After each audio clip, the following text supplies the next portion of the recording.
Salut, c'est Anne-Julie et aujourd'hui je te montre une variation super funky pour rentrer et sortir de la posture de la chandelle.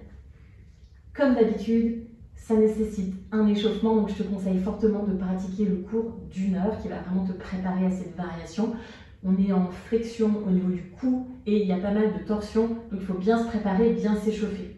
Une fois que tu as pratiqué le cours, tu vas pouvoir donc travailler cette variation. On commence à 4 pattes, sur les mains, sur les genoux.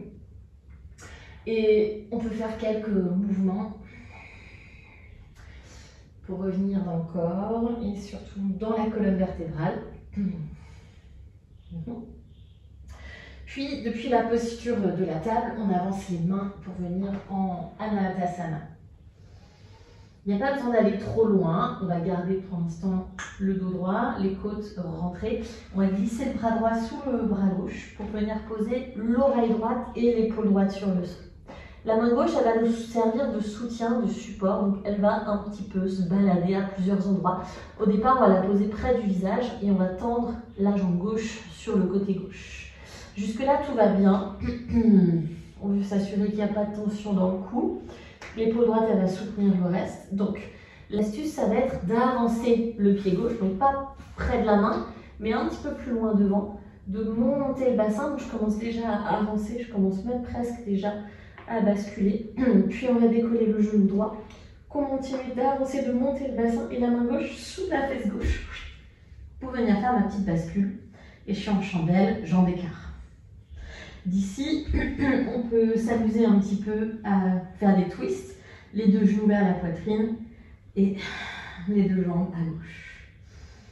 On peut rester là, tendre la jambe gauche, tendre la jambe droite et venir faire un petit split, voire un peu croiser le split, repasser en facial, repasser en latéral et repasser en torsion. On peut faire un peu l'hélicoptère comme ça. Et pour revenir, donc c'est le même chemin, finalement je fais plutôt une charrue. Donc les pieds touchent le sol, je suis en grand écart facial. Mon pied droit va glisser, mon genou droit va se poser. Et je vais me redresser. Et je pourrais même ici continuer mon flow avec une posture du tigre. Croiser le genou gauche derrière le genou droit, venir m'asseoir en Gomukhasana.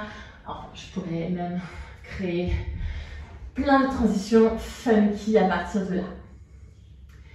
Bien sûr, on fait les deux côtés et je te laisse essayer. Tu verras, ça va faire beaucoup de bien dans le haut du dos. Ça va libérer un petit peu le haut du dos. Dis-toi, quand on est en chandelle, bien sûr, on est en flexion au niveau du cou, mais c'est aussi, on est en appui sur les épaules, sur toute la chaîne scapulaire, sur le haut du dos, sur le rhomboïde. Et c'est un peu comme un massage du haut du dos, donc c'est plutôt agréable.